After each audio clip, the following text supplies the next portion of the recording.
Quels sont les conseils que vous donneriez pour quelqu'un qui veut se lancer dans le yoga? Donc, quelqu'un qui n'en a jamais fait et qui veut se lancer dedans.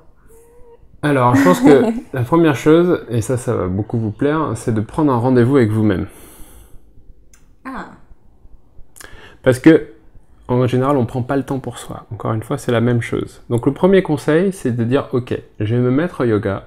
Et je vais tous les faire... mercredis soirs de 18h à 19h, pour moi, c'est le yoga. Voilà. Et c'est inscrit dans l'agenda, et avec reminder, etc. Comme si c'était un rendez-vous à l'extérieur, professionnel, de la plus haute importance. Et tout le monde le sait. Ton patron, tes collègues, ton amoureux, tes enfants.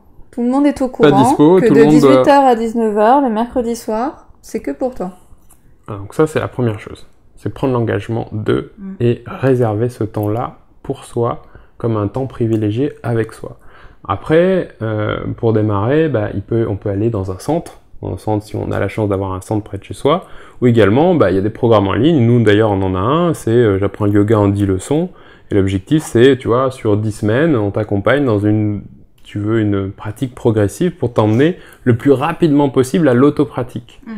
Et l'autopratique, en démarrant tout doucement par un exercice, tu vois, genre d'une semaine sur l'autre, on va te dire, là, cette semaine, t'as vu ça, donc tu vas faire ce tout petit mouvement pendant 5 minutes, pendant une semaine, et puis dans la deuxième semaine, on va faire d'autres mouvements, et puis petit à petit, on va intégrer, construire une routine santé qui permet aux gens, finalement, d'intégrer ça dans leur vie, finalement, parce que le plus dur, c'est ça, on démarre, donc déjà c'est dur de démarrer, mais ensuite il faut l'intégrer. Et l'intégrer, ça passe par beaucoup de répétitions. Et je pense que c'est aussi donner confiance aux gens, c'est-à-dire que il faut à un moment donné que la personne comprenne la structure de la posture.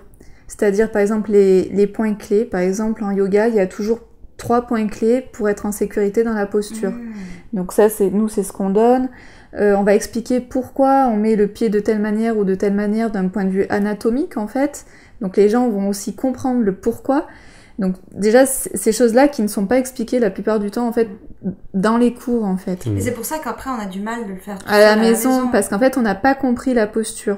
Et ensuite, le but, donc en 10 semaines, ça nous permet aussi d'apprendre à structurer, parce que souvent, les gens, ils arrivent et ils se disent, quelle posture je vais faire, ou quel enchaînement je vais faire. Donc ils sont un peu perdus, et donc nous, ce qu'on explique, en fait, c'est les différentes postures, donc savoir reconnaître... parce qu'en fait, on va avoir des postures inversées, on va avoir des rotations, etc. Et ensuite, eux vont pouvoir en fait piocher et se construire en fait une pratique ou une séance équilibrée. Parce que le but, c'est vraiment d'être équilibré, c'est du yoga. Donc, on essaye d'avoir autant de flexion que d'extension, de rotation, etc. Pour vraiment que le corps et les muscles puissent aller dans tous les sens et être équilibrés. Belles astuces pour commencer. J'ai adoré. Alors, combien de temps ça prend? Donc, vous avez répondu. Combien de temps ça prend pour avoir un charisme comme Sharon Stone ou George Clooney? On a fait l'exercice tout à l'heure. C'est celui-là. Le claquement de doigts. Alors, les gens, enfin, c'est une question intéressante quand même, parce que les gens, quand on prend des exemples comme Sharon Stone et George Clooney, les gens pensent qu'on vise très haut. En fait, on ne vise pas très haut. Ce sont des êtres humains. Ils ont exactement les mêmes capacités en termes d'énergie et d'émotion que nous. Seulement, on les met très haut. Et comme on les met très haut, on se détache des capacités qu'ils ont. Comme si nous, on était, sous-équipés. En fait, on n'est pas sous-équipés. La seule chose qui différencie le Kidam d'une star, c'est que le Kidam ne gère pas son énergie, la star, oui. Et la star, elle gère tellement bien son énergie qu'en fait, elle n'a plus besoin de gérer son énergie. Elle est tout le temps dans son énergie. Il y a des gens qui sont devenus des stars et qui portent l'énergie de la star. Par exemple, je pense à Mick Jagger. C'est quelqu'un qui porte cette énergie de la star. C'est-à-dire que quelle que soit la photo, quelle que soit la situation dans laquelle on le voit, il bouffe un hamburger, il pose pour un truc, il est sur scène, il est dans cette même énergie-là tout le temps. Et c'est ça qui est, pour moi, qui est hyper intéressant. George Clooney, c'est pareil, quand on voit des photos ou des images volées de vidéos pendant qu'il est sur un tournage, etc., il est tout le temps dans cette énergie-là. Et il a compris, ou peut-être pas consciemment, en tout cas, il est dans la certitude que la vérité, c'est ça. Il y a une star, je sais plus comment elle s'appelle, c'est une actrice américaine qui disait on me dit que je suis une superstar. Bon, moi quand je nettoie le bac de la litière de mon chat, je me dis superstar mon cul, quoi. En fait, c'est ça, et c'est drôle, parce que c'est vraiment, elle dit, je suis toujours la même personne, que je sois dans mes films, ou que je sois en train de nettoyer la litière de mon chat. Je ne suis pas une superstar, je suis moi. Et c'est intéressant ça, parce que de toute façon, elle aura toujours la même énergie quand elle nettoiera la litière de son chat, et quand elle sera sur scène, ou sur un plateau, ou dans une interview, quoi. Parce que c'est en elle que ça se passe. Et c'est pas... Alors, c'est aussi la différence entre les stars et les vedettes, c'est que les vedettes jouent la star. Ils jouent l'énergie, mais ils font semblant d'avoir cette énergie-là. Parfois, ils touchent du doigt cette énergie-là.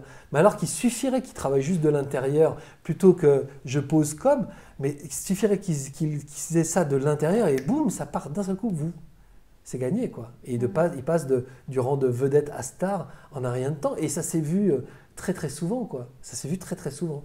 Des gens qu'on a pris pour des petites choses et puis qui d'un seul coup... waouh, se sont mis à éclater, quoi. Et puis c'est une énergie aussi dont la nourriture et le regard des autres, c'est-à-dire que les autres nourrissent cette énergie. Vous travaillez votre conditionnement et votre gestion émotionnelle par rapport à cette notion de charisme, mais les gens vous nourrissent aussi. Ils apportent ça, parce qu'ils vous voient comme ça. Donc ça aide à grandir dans cette notion de charisme. Donc oui. Non, j'ai repensé à une interview de deux stars qui discutaient et il dit qu'est-ce que ça vous fait aujourd'hui d'être célèbre? Il dit c'est super agréable. Bon, c'est pas tous les jours agréable. Il y en a qui répondent c'est pas tous les jours agréable. Moi, j'ai souvent des gens qui me tapent dans le dos en disant ah ouais, alors ça va et tout. Et l'autre qui dit ah pas moi. Et on voyait dans cette interview qu'il y en avait un qui avait vraiment développé un charisme qui faisait que on l'emmerdait pas. Et que l'autre, il était vraiment dans une recherche de reconnaissance du public et qu'effectivement, il récoltait tous les gens qui disaient « Ah, Jeannot !» Voilà. Et c'était juste évident parce que c'est vraiment une question d'énergie, pas une question de la façon dont on gère sa carrière, ça n'a rien à voir. Alors, comment ça marche en fait? Là j'ai un petite question qui m'est venue comme ça. Parce qu'on est fait, la plupart de nous, de dos. Enfin, il y a quoi comme pourcentage? À peu près 80, grosso modo, c'est 80%. C'est quand même pas mal d'eau. Et donc, c'est logique, on va dire, que quand la vibration va commencer, ça résonne vraiment au plus fond de nous, parce qu'on est fait d'eau. Et quand on regarde, quand on fait vibrer quelque chose, l'eau, elle bouge. L'eau bouge, voilà, tout à fait. Est-ce que c'est comme ça que ça marche? Voilà, est-ce qu'on sait plus ou moins? Ou est-ce que c'est un mystère? C'est un mystère et en même temps on le sait. C'est les deux. C'est les deux. La vibration est tellement fine qu'elle va aller dans chaque cellule du corps. On est constitué de milliards et de milliards de cellules dans le corps. C'est impressionnant parce que... Et tout marche. Et tout fonctionne. Plus ou moins bien, oui. Mais tout fonctionne. Tout fonctionne. Les cellules, en fonction de la tension, en fonction du stress, en fonction des courbatures qu'on peut avoir, si on image les cellules, quand il y a beaucoup de densité, quand il y a beaucoup une tension quelque part, ça peut être physique, mais c'est pareil au niveau du mental, de l'émotionnel, etc. C'est exactement la même chose. Quand les cellules sont contractées, eh bien on a un peu de mal à bouger, ça fait mal, c'est là, c'est comme ça. La vibration, ça bouge, ça bouge, ça bouge. À un moment donné, ça bouge tellement que ça se sépare. Parce que c'est pas solidaire, c'est pas fixé normalement. C'est quelque chose qui est mouvant. Qui est toujours en train de bouger. Voilà. Donc à un moment donné, la tension, la pression qu'il y a, ça va s'ouvrir. Et là, entre les deux, dans cette fissure, et là on parle bien de fissure, dans cette fissure, le son va rentrer. Et va commencer à détendre tout ce qu'il y a autour. Le son va aller vraiment là où il y a besoin. Le son va aller vraiment, va passer d'une manière ou d'une autre, il va passer. On peut pas, je ne connais personne qui soit passé devant le gong et qui m'a dit, j'ai rien senti. J'ai rien senti, c'est pas possible. C'est impossible. Même quelqu'un qui est le plus fermé, même si ça dérange les gens, parce que ça peut déranger les gens, ça peut vraiment déranger, ça va dépendre aussi du système nerveux. En fonction du système nerveux, les gens qui ont un système nerveux comment dire, pas trop renforcé, ça peut les déranger. Ça veut pas dire que c'est pas positif ni négatif, hein, c'est juste ce qui est présent à un moment donné, c'est-à-dire que le lendemain ou le surlendemain, ça peut être complètement différent. Mais le système nerveux, c'est ce qui contrôle un petit peu toute la machine humaine.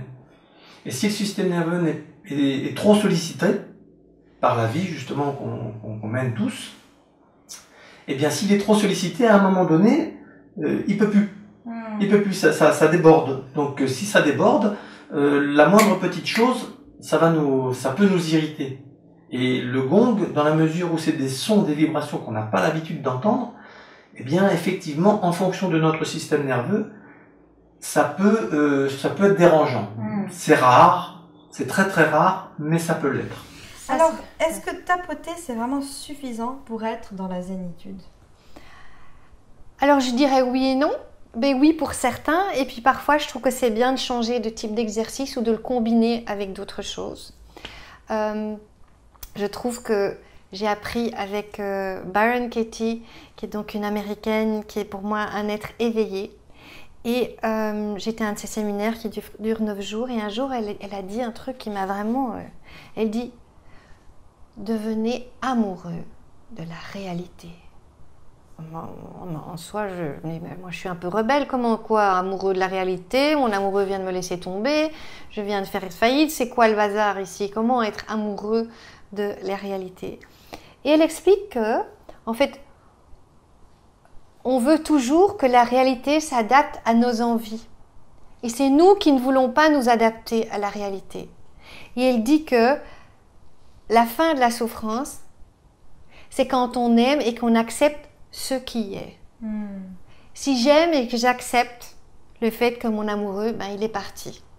Même si je l'aime et tout. Mais si je commence à l'accepter, je vais être zen. Mais tant que je m'accroche à lui, il est parti, il s'en fout de moi et tout. Mais que je m'accroche, je vais pas être zen. Je vais être stressée, je vais être triste, je vais être mal. Donc devenir amoureux, mais le terme amoureux c'est vraiment ce qu'elle a utilisé. Et là, elle nous a expliqué. Et donc, je pense qu'elle a pas mal d'argent, elle gagne pas mal d'argent, elle est connue dans le monde entier. Et un jour, on lui a volé son portefeuille avec toutes ses cartes de crédit.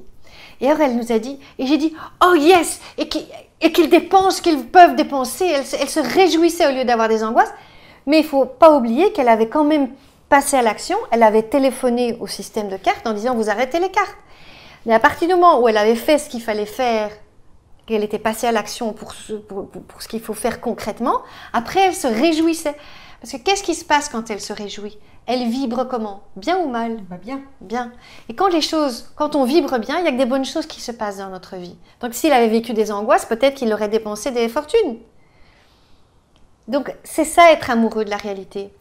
C'est accepter toutes les situations qui nous arrivent. Donc bien sûr qu'il y aura il y aura un deuil à passer, être triste, fâché, machin, mais le plus vite possible, voyez juste un cadeau derrière tout, parce que la fin de la souffrance, c'est accepter la réalité telle qu'elle est. Ma prochaine question est, quelle est la différence en fait entre la micro-méditation et la méditation traditionnelle? Parce qu'on voit les jambes croisées là comme ça très difficilement. Hein. J'ai appris à faire ça, mais ça prend du temps. Et d'être là... Quelle est la différence entre ça et la micro-méditation? Alors, la micro-méditation, c'est complémentaire à la méditation traditionnelle. Ça vous permet en fait de prendre un moment n'importe quand dans votre journée. Vous êtes au bureau, assis sur votre chaise, vous vous redressez simplement, vous appuyez un petit peu sur vos pieds, vous vous redressez et puis vous fermez les yeux, vous faites quelques respirations pendant 1 minute, vous vous focalisez sur votre respiration. Il n'y a pas besoin d'avoir une position particulière, simplement le dos droit. Et puis donc du coup, ça peut se pratiquer dans les transports publics, même sur les toilettes en fait. C'est ça qui est génial. C'est intéressant. On se dit, on est stressé, on a plein de collègues autour de nous, est-ce que je vais vraiment m'asseoir et puis fermer les yeux? Et ben dans ce cas, absentez-vous quelques minutes. Oui, voilà, c'est ça. Et puis ça prend que exactement quelques minutes. Oui. Effectivement, ça va pas faire bizarre du tout. Maintenant, quand on parle, ça a l'air un peu, hein, mais c'est vrai. C'est logique. C'est très très logique. Et est-ce qu'on peut faire les deux? Donc, alors vous avez dit que c'était complémentaire, donc je crois que la question a un peu répondu. On peut faire les deux. Oui, on peut faire les deux. Alors, la microméditation en tant que telle apporte déjà de grandes améliorations dans une vie, dans votre vie. Et en faisant les deux, eh ben, les améliorations seront encore plus rapides. Donc, les jours où vous avez le temps de méditer 10 minutes ou 20 minutes, de faire une méditation assise traditionnelle, c'est parfait. Et puis ensuite, pour vous aider à garder cette sérénité, vous pouvez micro-méditer durant la journée. Et y a-t-il un bon ordre ou un conseil que vous donnez, par exemple, si on veut, pour les gens organisés, de se dire, bon, je vais faire X méditation, micro-méditation et X méditation traditionnelle dans la semaine. Qu'est-ce que vous conseillez? Alors, je conseille d'avoir un moment fixe chaque jour, durant lequel vous méditez de manière formelle. Ça veut dire que vous vous asseyez dans votre petit sanctuaire, dans un endroit dans lequel vous vous sentez bien, vous mettez une bougie, de l'encens ou une musique qui vous plaît. Et puis, chaque jour, vous prenez 1 minute si vous avez peu de temps, ou 10 minutes si vous avez 10 à 20 minutes si vous avez plus de temps. Puis vous méditez chaque jour. Ça va vraiment vous permettre de créer un réflexe, une habitude. Ensuite, idéalement, ça serait vraiment bien d'arriver à méditer 10 à 20 minutes par jour, disons 4 à 5 jours par semaine, en complément de la microméditation. Ça, c'est vraiment pour les gens les plus motivés et qui veulent vraiment avoir des résultats très rapidement. Nous n'avons que des gens motivés, n'est-ce pas, à la maison, hein? Alors, quelle est la puissance du LMS et qu'est-ce que c'est? Ouais. Effectivement, il y a peu de personnes qui connaissent le LMS, qui veut dire Life Management System. D'accord, donc système de gestion de vie. Bon, en français, c'est pas. C'est moins sexy. C'est moins sexy. Donc j'utilise toujours le terme en anglais, Life Management System. Donc on comprend bien le concept. Oui. D'accord, donc c'est avoir quelque chose qui permet de gérer sa vie et de façon plus particulière de gérer nos états de pensée et de gérer aussi notre environnement. D'accord. Voilà, donc c'est pour ça que c'est intéressant d'avoir un Life Management System qui gère ces deux composantes-là. Voilà, donc comparé concrètement un Life Management System, ça, au quotidien, ça va être un ensemble d'habitudes qui sont cohérentes les unes avec les autres, qui nous permettent de construire notre vie idéale, soit en gérant nos pensées, soit en nous permettant d'obtenir ce qu'on veut au niveau de notre environnement. Après, de façon concrète, parce qu'un Life Management System, ça peut paraître comme ça abstrait, donc je vais essayer d'être plus concret. Simple et applicable, voilà, simple et applicable. Donc voilà, si on veut faire simple, le Life Management System, ça serait 5 éléments. Donc il y a des éléments de réflexion et d'alignement, donc c'est-à-dire savoir ce qu'on veut dans les différents domaines importants de sa vie. Donc, clarté. Et puis savoir quelles sont aussi nos croyances principales dans chacun de ces domaines-là. Ça, c'est important pour l'alignement. Donc ça, et puis aussi des éléments de clarté sur qui on est aussi, ses valeurs, sa mission de vie, sa philosophie de vie. Donc voilà, donc il y a des éléments de réflexion et d'alignement, et tout ça, à l'issue de ça, il y a ce que j'appelle moi un plan de vie. D'accord, donc le plan de vie, ça serait la liste de ce que je veux dans l'ensemble de ces domaines, avec des éléments aussi de quelles sont mes croyances principales dans chaque domaine, et puis aussi quelles sont mes valeurs, par exemple. Voilà, donc ça, c'est ce que j'appelle mon plan de vie.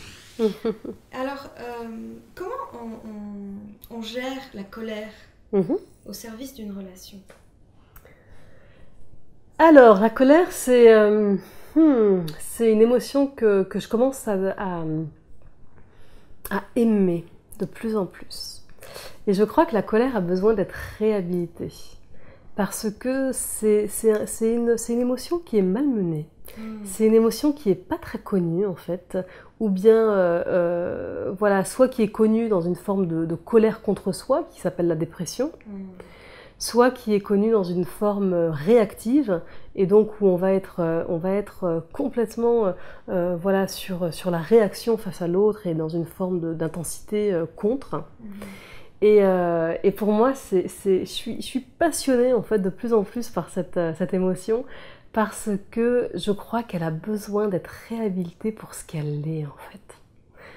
Qu'est-ce que vous voulez dire par là ? Alors la colère, pour moi, c'est une émotion qui est très ancrée, qui est très... il y a une grande puissance dans la colère. Et le problème, c'est que soit elle peut être destructrice, donc elle peut être contre, soit elle peut être constructive. Et elle peut être au service. Comment? On va voir ça. Mais que là, en fait, on la connaît la plupart du temps sous cette forme destructrice. Oui, et puis du coup, il ne faut pas être en colère, il faut pas être en colère. Voilà, il ne faut pas être en colère, voilà, parce que comment les autres vont réagir, voilà, souvent on a... En fait, je crois que dans notre société, on a très peur de l'intensité émotionnelle. Et donc, on ne sait pas comment la gérer, en fait, l'intensité nous fait peur. Voilà. Et donc après, on va chercher l'intensité ailleurs, dans le saut en parachute, dans l'alcool, on va le chercher dans plein de choses, alors que pour moi, l'intensité, elle nous permet de goûter à une forme d'intensité de vie aussi. Voilà. Mais lorsqu'elle est faite d'une manière qui soit juste et constructive. Pour vous, quand vous dites faire l'amour à la vie, ça veut dire quoi? Alors voilà, ça veut dire être dans un rapport, comment dirais-je, de vibrance par rapport à la vie, être dans un rapport extatique, alors pas extatique au sens je suis comme ça, mais sentir profondément que l'on est dans une relation presque charnelle et en union avec la vie. Faire l'amour à la vie, c'est être en union. Hein. Faire l'amour, c'est être en union. Mais avec la vie. Donc, ça va être vivre pleinement, par exemple, chaque instant. Ça peut être en goûtant un café du matin, ça peut être en faisant ses courses au supermarché. En faisant ses courses au supermarché, on peut vivre la plénitude de l'être. Je veux dire, n'importe quel moment. Il n'y a pas de moment merveilleux, de moment désagréable. On peut le vivre comme agréable ou désagréable, mais plus profondément, on va prendre quelque chose et en même temps donner quelque chose à chaque moment de la vie. Et c'est ça, pour moi, faire l'amour à la vie. Et en faisant ça, on s'accorde, on devient en harmonie avec la vie. Vous voyez, comme un son, hein, comme deux instruments, plus exactement même comme si la vie était un orchestre et vous aviez un petit instrument. Et vous arrivez dans cet orchestre. Eh bien, vous pouvez jouer dans votre coin et c'est de la cacophonie. Il y a quelque chose qui se joue et vous êtes à côté. Vous faites mot il ne se passe rien. Et si vous arrivez avec votre instrument et tout d'un coup, vous jouez avec, il y a quelque chose qui se passe. Vous êtes empli de quelque chose parce que tout d'un coup, la musique qui se joue, c'est aussi la vôtre. Et en même temps, vous vous apportez quelque chose à l'orchestre global. Vous apportez votre musique. Et vous êtes en harmonie avec la vie. Voilà, c'est ça exactement qui pour moi est faire l'amour à la vie, c'est entrer dans cette harmonie.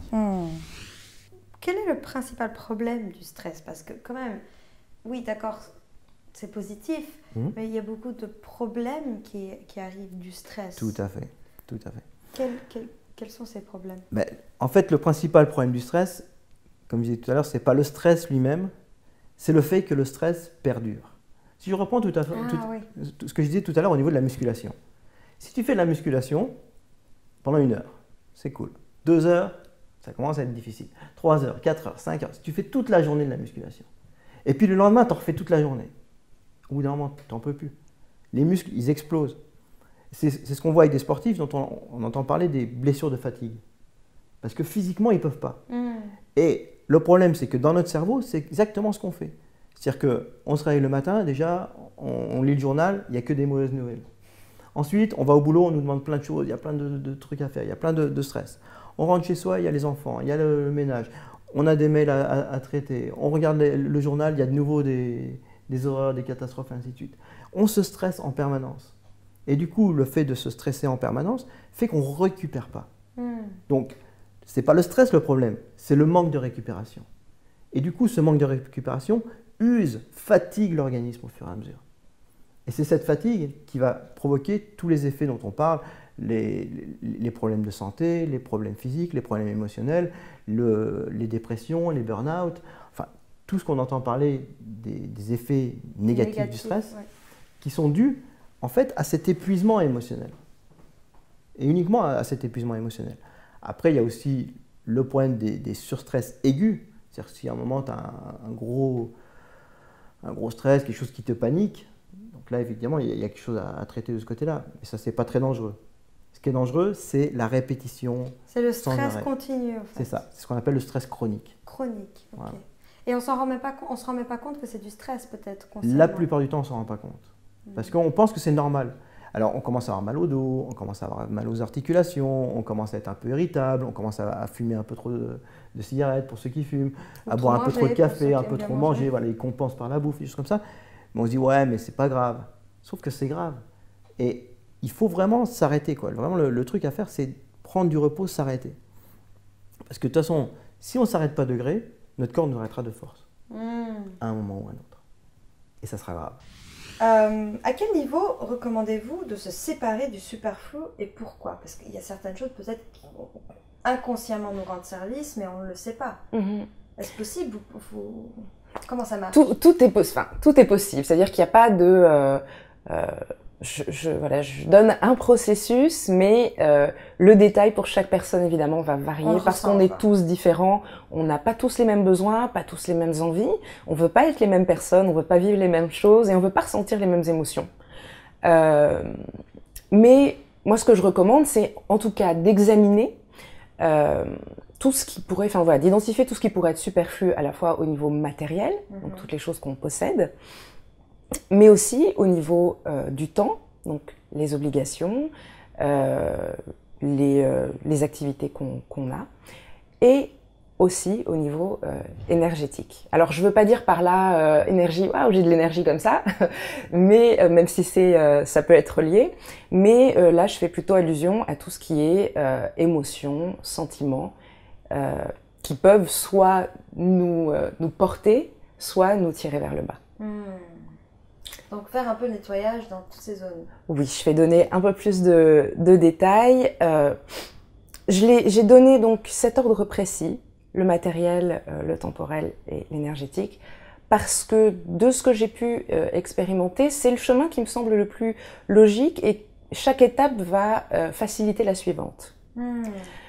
Donc, se séparer du superflu au niveau matériel, ça ne veut pas simplement dire bon, je regarde un peu comment c'est chez moi et je vais faire un grand ménage de printemps. Non, c'est pas ça. C'est examiner un petit peu dans quel environnement je vis, qu'est-ce que j'utilise, qu'est-ce que j'utilise pas. Il faut savoir que il y a des études qui ont prouvé, alors j'ai plus les noms des études malheureusement, mais des études ont prouvé que 80% du temps, on n'utilise que 20% de ce qu'on possède. Donc c'est énorme. Et la première fois que j'ai entendu ces chiffres, je me suis dit, non, c'est pas possible. Et j'ai regardé un petit peu chez moi, je me suis dit, ah si, en fait, si. Parce que toute la vaisselle que j'ai, j'utilise pas tout. Mes vêtements à l'époque, n'en parlons pas, les chaussures, les sacs, voilà, il y a tout un tas de choses qu'on a, qu'on ne regarde même plus. Ça peut être des livres, des choses qui prennent la poussière. Et alors il y a des choses vers lesquelles on peut se tourner de nouveau ultérieurement, comme pour tout ce qui est livres par exemple, oui, il y a des... Je vais pas vous dire jeter ce livre de développement personnel qui a marqué un tournant dans votre vie. Non, si vous pouvez de temps en temps vous y référer, c'est très bien de le garder. Mais voilà, peut-être que le dictionnaire de 1982 qui est encore dans votre bibliothèque, demandez-vous, est-ce que je regarde pas plutôt les définitions sur Google? Voilà. Donc ça, c'était au niveau de l'espace. Voilà, c'est au niveau de... toutes ces choses, ça prend de l'espace, mais pas seulement, parce que ça bouffe aussi du temps. Comment est-ce qu'on détermine ce qu'on veut et pourquoi on le veut? Ok. Alors, je sais que déterminer ce qu'on veut est compliqué pour beaucoup de personnes, parce que quand vous demandez à quelqu'un « Qu'est-ce que tu veux ?» La personne, elle est dans un flou artistique. Elle ne sait pas quoi répondre. Par contre, si vous lui demandez « Bon, dans cette situation, qu'est-ce que tu ne veux pas ?» Là, elle va tout de suite vous le dire. Donc, c'est le point de départ. Commencez par noter ce que vous ne voulez plus dans une situation ou dans votre vie. Faire la liste vraiment de ce que vous ne voulez plus. Et ça peut être très spécifique. Je ne veux plus attirer des personnes qui ne me respectent pas. Je ne veux plus être agressée. Je ne veux plus entrer dans des relations conflictuelles avec les gens. Je ne veux plus attirer des gens malveillants. Je ne veux plus avoir des difficultés à payer mes factures, etc. Vous notez vraiment dans tous les domaines de votre vie. Je ne veux plus avoir mal quelque part dans mon corps. Pourquoi pas? Et puis, vous reprenez cette liste, point par point, et vous la renversez. Vous la transformez. Vous notez à la place ce que vous voulez. Et là, vous avez une image très très claire de ce que vous voulez. Ce n'est plus le flou. C'est ok, je sais que je ne veux pas ça, mais donc je veux ça en fait. C'est très clair. C'est simplement inverser les mots du négatif au positif. C'est ça. Donc par exemple, je ne veux plus ne pas pouvoir payer mes factures, c'est je veux pouvoir payer mes factures. Et moi, je rajoute aisément et facilement. Hein, c'est autant que ce soit facile. Je ne veux plus être agressée par les gens, je veux être respectée par exemple, ou je veux attirer des personnes aimantes. Donc c'est vraiment transformer ce qu'on ne veut plus en l'idéal. Vous pouvez voir grand, vous pouvez vraiment décider de créer la liste de votre idéal, parce que vous le créez au moment où vous l'écrivez. Vous êtes déjà en train de mettre en mouvement l'énergie qui va le manifester. Et si en plus vous vibrez en le faisant, donc faites-le avec de la musique, en étant dans un état vibratoire très rayonnant, à ce moment-là, tous les agents de l'univers, ils sont sur le pont et ils vont vous chercher ce dont vous avez besoin. Donc ça, c'est vraiment la méthode la plus facile de définir ce qu'on veut. Et puis, pourquoi est-ce que je le veux? Une fois que vous avez la liste très claire de ce que vous voulez, demandez-vous, tiens, mais pourquoi est-ce que je veux tout ça? Et là, vous ne prenez plus point par point. Vous vous demandez, tiens, cette vision globale, pourquoi est-ce que je la veux? Et vous allez recevoir des réponses évidentes. Mais parce que j'aimerais avoir une vie aisée et facile. Moi, je sais que le jour où je me suis rendu compte que je pouvais demander d'avoir une vie aisée et facile, ça a été la révélation. Puisque depuis toute petite, on nous fait croire que la vie est dure, elle est compliquée, elle est difficile, il faut se battre, il faut lutter. Non, je peux demander... Tu verras quand tu seras plus grande. Voilà. Je peux décider de créer une vie aisée et facile. Donc, ce sont ces mots-là, tout d'un coup, vous allez avoir des révélations de ce genre-là. Vous dire, tiens, mais en fait, c'est parce que j'en ai assez de lutter. Alors, le pourquoi, essayez de le noter au positif et au présent. Mais vous allez voir où sont vos valeurs aussi. Moi, par exemple, pourquoi est-ce que je voulais développer une activité par Internet? Je me suis posé la question. Parce que j'aimerais pouvoir être à côté de mes enfants, j'aimerais les voir tous les jours, ne pas être toujours par moi et par vous, ne pas toujours être au travail, mais être là, être présente pour elles. Donc je me suis dit, waouh, ma valeur famille, elle est importante. Et ça nous permet ensuite de faire des choix qui sont alignés sur ces valeurs aussi. Donc le pourquoi vous permet de mettre le doigt sur l'importance pour vous d'obtenir tout ça, et donc de vraiment l'ancrer dans vos valeurs, et ensuite de faire des choix et poser des actions qui sont alignées sur vos valeurs. Ces croyances, dans votre expérience, nous en avons combien? Ça doit être énorme parce que pendant toute notre vie, on a plein d'expériences qui nous ont un petit peu perturbées, d'autres un peu plus traumatiques, mais ça doit être vraiment bien sûr beaucoup d'écriture sur le mur. Exactement, c'est ce qu'on disait tout à l'heure, depuis qu'on est tout petit, on passe notre temps à écrire sur les murs, c'est pas bien. Mais c'est notre réalité d'être humain et on ne peut pas s'empêcher.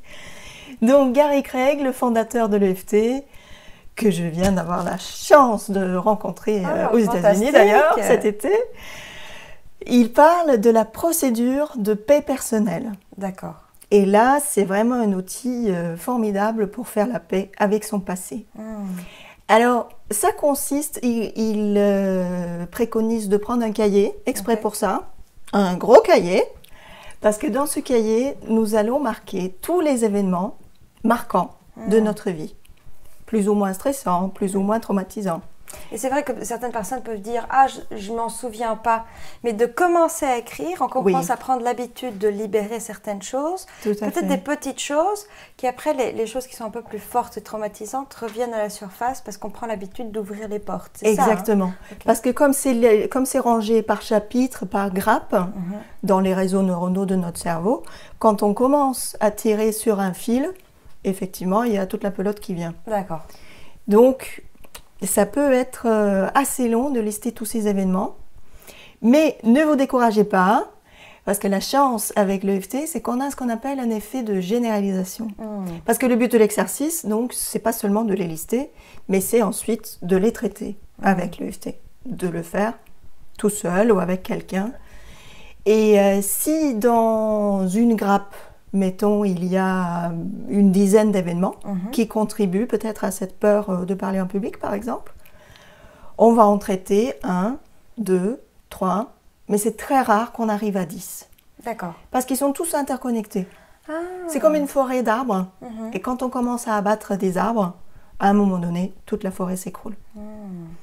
Donc, ne vous inquiétez pas, même si la liste est longue, ça ne veut pas dire que vous allez passer votre temps à faire de l'EFT le reste de votre vie. Quoique, quand on plonge dedans, souvent on a du mal à s'arrêter. Ah oui. Aussi. Ça devient un peu un mode de vie. Partie de la vie. Oui. Et moi, je le préconise à mes clients de faire ce genre de travail entre les séances, en plus de ce qu'on fait ensemble. Et j'avoue que mes clients qui ont les meilleurs résultats, ce sont les personnes qui prennent le temps de faire ce genre de pratique. Alors, y a-t-il un moyen donc, de bien respirer? C'est-à-dire, comment prendre conscience de ça dans le jour, on va dire, dans nos journées de tous les jours, pas juste quand on s'endort, mais dans la journée, y a-t-il quelque chose? Comment apprendre à respirer, au fait? Alors, déjà, ce qui est intéressant de comprendre, c'est que ce qui fait que je respire pas complètement, ce sont on va dire, de l'émotionnel qui vient se mettre sur moi. Enfin, l'émotionnel va faire que je n'arrive pas à respirer d'une manière ample, souple, fluide, parce que je vais être contrarié, parce que il se sera passé quelque chose qui fait que j'ai ma respiration qui se bloque. Je peux même le sentir dans mon plexus, je vais avoir le plexus qui se ferme. Donc, dans ces moments-là, comment respirer profondément? Alors, moi je vous dirais, respirer profondément, ça veut dire quoi? On ne sait pas très bien ce que ça veut dire, respirer profondément. Dans le ventre, on me dit souvent, c'est au niveau du ventre. Voilà, respirez, prenez votre respiration à partir du bas-ventre, pour traverser tout le corps. Je commence à inspirer, à ouvrir d'abord le bas des poumons et petit à petit je remonte jusque dans mes épaules. Ça c'est une respiration complète pour respirer vraiment à 100%. Pour se revitaliser, pour se régénérer, ce qui est intéressant c'est de faire ce qu'on appelle 20 respirations connectées. Alors comment je peux faire 20 respirations connectées? Je ferme les yeux, je m'allonge et j'imagine que ma conscience est dans mes jambes, dans mes pieds. Au début de mon inspire, je remonte avec ma conscience tout le long du corps, jusqu'en haut de la tête, sur mon inspire. C'est comme si je traversais avec ma conscience tout mon corps en inspirant en même temps. Comme une vague. Voilà, comme une vague qui monte comme ça. Et quand j'arrive en haut de ma vague, je relâche, mais je relâche sans pousser. C'est-à-dire que je relâche comme si un ballon qui se dégonfle. Vous voyez? Un ballon qui se dégonfle, ça fait la même chose. Voilà. Et ça, je vais le faire 20 fois. Et vous allez voir que si vous faites ça 20 fois, même votre état émotionnel va changer, votre capacité mentale va s'accélérer, et vous allez vous sentir beaucoup mieux. Alors, qu'est-ce qui bloque? Qu'est-ce qui bloque qu'on ne soit pas donc le créateur, on va dire, de notre réalité? Qu'est-ce qui bloque tout ça? Alors, j'ai eu la chance de traduire un best-seller qui s'appelle Transurfing, et donc Transurfing parle d'importance, les importances qu'on va accorder à des choses extérieures. Et donc ces importances, je dirais, c'est un lien aussi avec ces liens de dépendance, ces relations de dépendance. Si j'accorde trop d'importance, par exemple, à mon partenaire, et que du coup je suis très inquiet qu'il me quitte, ou que je suis très inquiet qu'il se passe n'importe quoi, etc., je vais d'abord me stresser. On peut faire un lien entre, si on parle de neurosciences, j'aime bien j'aime bien les neurosciences et la physique quantique, donc l'approche quantique. En termes de neurosciences, on va parler de stressabilité. Il y a un stresseur potentiel, c'est mon partenaire. Mais si j'ai pas la stressabilité, ça va être la peur qui me quitte. Ok? Donc stresseur par stressabilité, ça va faire du stress. Donc si j'ai peur que mon partenaire me quitte, je vais être stressé. Donc si je suis stressé, je vais avoir des comportements qui sont pas forcément appropriés, qui vont peut-être le mettre mal à l'aise ou qui vont peut-être faire qu'il va partir. C'est pas bête, hein. Non, voilà. Il y a une sorte d'équilibre. Hein. Je mets trop d'importance sur quelque chose. C'est comme une mère, la meilleure mère du monde qui a envie d'être la meilleure, voilà, avec ses enfants, et qui devient une mère poule à force de les couver et qui s'étonne qu'à 18 ans, il s'en aille. Ouais. Et donc, c'est cette importance qu'on va mettre. Alors là, je prends l'exemple de personnes, mais l'importance dans ma voiture, l'importance dans n'importe quoi, dans l'argent que j'ai sur mon compte en banque, etc., qui va me stresser. Et donc, plus je vais accorder d'importance à tout ça, plus je vais me stresser, et moi je vais être heureux. Hein, et là, je travaille beaucoup avec le ressenti. C'est là que le ressenti se ferme. C'est là que tout d'un coup, ça se contracte, la gorge, le cœur, le plexus solaire, et tout ça. Pouf, c'est comme je me flétris même hein, dans toute cette posture de dépendance par rapport à l'extérieur, parce que je sais pas que je suis moi-même une fleur et que j'ai tout ce qu'il faut pour m'épanouir en moi. Donc, je dirais que c'est beaucoup ces relations de dépendance qui vont faire que comme je disais tout à l'heure, si ça se passe bien, c'est super. Et si ça se passe mal, là, tout foire, c'est la catastrophe, c'est la déprime, etc., la décompensation. Voilà. Pourquoi est-ce que nous ne sommes pas authentiques tout naturellement? Alors, pour différentes raisons, la principale étant que on n'a souvent pas appris à l'être. Nous n'avons pas été encouragés durant l'enfance à être authentique parce que nous ne nous sommes pas forcément sentis acceptés tels que nous étions, dans notre spontanéité, dans ce que nous pouvions exprimer. On nous a dit souvent d'être sages, de ne pas faire telle chose, de ne pas contrarier, de ne pas exprimer certaines émotions qui pourraient déranger, que ce soit de la peur, de la tristesse ou de la colère. Toutes peuvent être concernées. Et puis donc que certaines personnes ont développé différents traits de personnalité par rapport à ça, en s'interdisant de vivre certaines caractéristiques. Donc, elles ont appris, toutes jeunes, à ne pas être authentiques et elles ne savent pas faire en fait, pour être authentiques à l'âge adulte. Donc, quand on leur dit « soyez vous-même, voilà, et ça ira mieux », c'est très facile à dire, c'est beaucoup plus compliqué à faire. C'est pour ça que c'est important d'être accompagné dans ce processus parce que on parle là de programmation, d'ancrage hein, très, très profond. Et de peur souvent profonde également d'aller dans de nouveaux comportements, d'aller dans du changement, donc d'aller vers l'inconnu. Les personnes n'osent pas changer parce qu'elles imaginent qu'il va se passer différentes choses, certainement ce qu'elles imaginaient quand elles étaient enfants. Si je m'affirme, si je dis ce que je pense, si je dis ce que je ressens, je risque d'être rejetée, abandonnée, ridiculisée. Vous voyez, il y a beaucoup de peurs qui peuvent venir freiner ce processus d'authenticité. Donc cela demande un petit peu de temps pour aller se libérer de ces croyances négatives, des émotions que l'on peut ressentir qui y sont reliées, et petit à petit, oser se permettre d'être de plus en plus soi-même, sortir de l'apparence, ôter le masque et vivre des relations beaucoup plus authentiques, beaucoup plus vraies. Et d'être dans le bien-être, car quand on est authentique, on se sent bien plus léger. Alors, on se sent bien plus léger. Il faut prévenir quand même qu'il y a une phase inconfortable qui est évidente, parce qu'au début, voilà, on est comme devant un nouveau challenge de vie, hein, et quand on s'engage dans cette voie-là, souvent, c'est pas juste une fois, c'est qu'on aura à répéter. C'est une nouvelle habitude qu'on commence à créer. Exactement. Donc, il faut à ouvrir des portes qu'on avait fermées. Alors, qu'est-ce qui fait en sorte qu'on n'est pas automatiquement à 100% bien dans tous ces domaines de vie? Alors déjà, il faut savoir qu'il y a des gens qui sont bien dans presque tous les domaines, sauf un. Ça, c'est les cas les plus heureux. Il y en a qui sont bien dans un domaine, mais tout le reste, c'est même pas la peine d'en parler. Et il y en a qui sont bien nulle part. Alors, ce qui est déjà important, c'est de voir quelle est l'urgence. Parce que si c'est que l'amour, par exemple, ou que le travail, c'est facile. Ou que les amis, c'est facile. Mais si c'est quelque chose de l'ordre de la famille et des amis, généralement, ça concerne plein de domaines. Et c'est pas facile d'arriver à dire là ça va pas. En fait, souvent là ça va à peu près. Par exemple, au boulot, ça va à peu près. Alors, qu'est-ce que ce serait de ne pas être bien dans le boulot? C'est par exemple ne pas être payé ce que je mérite. Ça, c'est la base. C'est ne pas utiliser mes compétences et faire un boulot sous-développé par rapport à ma compétence. On se sent moins utile, on va dire. Voilà, parce que j'ai été formée, je pense à cette femme qui avait des super fonctions en France avec un bac+2 et qui est partie redémarrer aux États-Unis.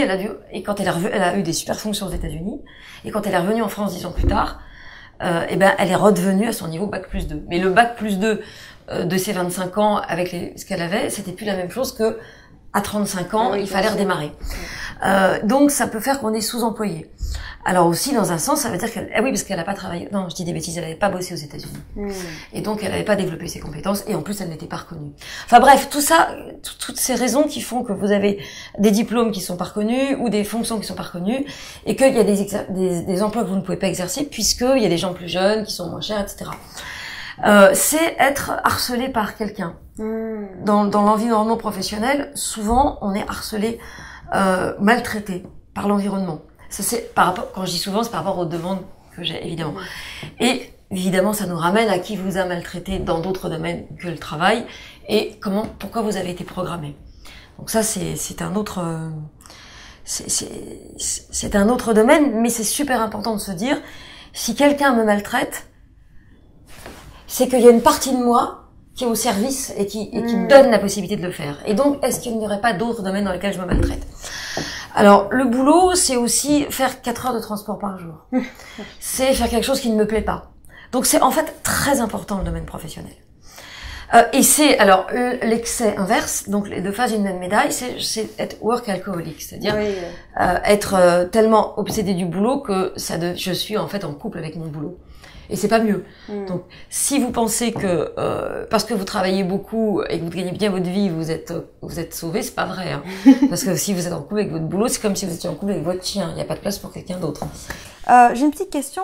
Vous nous avez touché une petite partie au tout début. Il y a beaucoup de gens, vous nous dites, se sont renfermés, se sont coupés de leurs émotions. Alors, pourquoi est-ce que les gens ont cette déconnexion, on va dire, perdu cette connexion à leurs émotions? Avez-vous déjà entendu, Jessica, les hommes ne pleurent pas, reste tranquille, etc. Et quand vous étiez petit, vous avez envie de sauter et votre mère, mais calme-toi, tranquille, ou encore pire, d'être puni. Pour être en connexion avec nos émotions, que ce soit l'enthousiasme, la joie, l'allégresse, qui sont propres d'un enfant. Pour moi, le système éducatif est un système qui est contre la nature même de l'être humain. La nature même de l'être humain, c'est l'expansion, c'est la joie, c'est comme je le dis depuis le début. Et un enfant qui passe toute une journée assis dans une salle de classe, je suis désolée, Jessica, mais c'est contre la nature. Les enfants ne sont pas faits pour ça. Les enfants sont faits pour courir, pour s'amuser, pour jouer. Vous avez été déjà enfant, vous savez de quoi je parle. Et l'enfant est forcé et obligé d'aller contre ce qu'il ressent, que c'est l'envie de courir, de jouer et de s'amuser. Oui, et puis on peut apprendre. Il y a d'autres façons, il y a des systèmes qui existent, qui sont mis en place pour que les enfants ont une liberté, on va dire, d'expression beaucoup plus grande et qui sont aussi dans un processus d'apprentissage, de connaissance. Donc c'est vrai que vous avez absolument raison, je suis complètement d'accord avec oui, maintenant, bon, c'est pas maintenant, depuis 100 ans, il y a les systèmes Montessori, Waldorf et d'autres qui ont compris que l'enfant peut apprendre plus en jouant, en bougeant, que restant assis sur une chaise. Donc, vous passez des années sur un pupitre, Qu'est-ce qui arrive? Qu'à un moment donné, l'assise prend place en vous. Alors maintenant, la question est comment je fais pour vivre des émotions de qualité? Eh bien, à ce sujet, j'ai un petit tableau il vaut mieux un petit dessin pour que ce soit bien clair dans ta tête, un petit tableau qui va justement t'expliquer comment justement tu vas être en permanence dans des émotions qui vont t'apporter le bien-être. Alors, imagine ici, c'est la ligne de flottaison et au-dessus, en dessous. En dessous, tu as ce que j'appelle les émotions toxiques. Les émotions toxiques. Les émotions toxiques, c'est quoi? Eh bien, c'est quand tu es sous l'eau, quand tu es la tête sous l'eau, ok, eh bien tu es en train peut-être de suffoquer, pour ceux qui n'ont pas l'habitude de nager sous l'eau, ben, tu es en train peut-être même de couler. Et qu'est-ce qui te fait couler? Ce sont ces émotions toxiques. C'est quoi une émotion toxique? D'abord, certains vont les appeler émotions négatives. Moi, je préfère les appeler toxiques parce que les émotions qui sont justement toxiques, non seulement elles sont toxiques dans ta vie, dans tes relations avec les autres, dans tes relations intimes, elles sont aussi toxiques pour ton corps. C'est prouvé. Le docteur Chopra, avec qui j'ai le privilège de collaborer depuis de nombreuses années et d'avoir côtoyé de manière très intime, eh bien, le docteur Chopra, il a fait des études là-dessus et il a prouvé, mais il n'est pas le seul, mais il était un des premiers, d'ailleurs un des pionniers dans le domaine, que les émotions qu'on ressent, et surtout quand elles sont toxiques, ont une incidence sur notre santé. Donc, quand on est dans les émotions toxiques, non seulement on a la tête sous l'eau, on a du mal de respirer, on n'est pas forcément bien, mais non seulement l'émotion est toxique par rapport à tes relations, à ton bien-être en général, mais ça va avoir une incidence à moyen terme et à long terme sur ta santé. C'est quoi les émotions toxiques? Donnez-moi des exemples. Par exemple, c'est la frustration, l'humiliation, la peur. Il y a des gens, ils sont tout le temps dans la peur, tu vois. Ils ont même parfois peur de leur ombre. La peur, le doute, le stress, la rancœur, la rancune, quoi d'autre? Allez-y. La culpabilité, ok? Eh bien, toutes ces émotions, la jalousie, je l'avais presque oublié, l'envie mal placée, eh bien, toutes ces émotions, tout ce paquet d'émotions toxiques, eh bien, te maintient sous l'eau et te maintient dans un mal-être. La clé, c'est quoi? Ben, tu l'as compris, c'est qu'il faut aller au-dessus de la ligne de flottaison. Au-dessus de la ligne de flottaison, c'est là qu'il y a les émotions, ce n'est pas les positives, elles sont positives, tu vas me dire, mais ce sont les émotions dynamisantes. C'est-à-dire qu'elle apporte du dynamisme, elle booste ta vie, elle booste ton bien-être. Alors, donne-moi des exemples. Allez-y. On peut jouer ensemble comme ça, à travers la caméra. Ok? Eh bien, bon, il y a l'amour, bien sûr. Il y a l'amour, il y a la gratitude, il y a la joie, la paix, la sérénité, le bien-être, la certitude. Toutes ces émotions, qu'est-ce qu'elles ont comme avantage? Qu'est-ce qu'elles ont surtout comme conséquence? Parce que ça, ici, tu as la cause et l'effet, c'est ton bien-être. Ici, le mal-être, il est conditionné par les émotions toxiques et le bien-être, il va être conditionné par les émotions dynamisantes.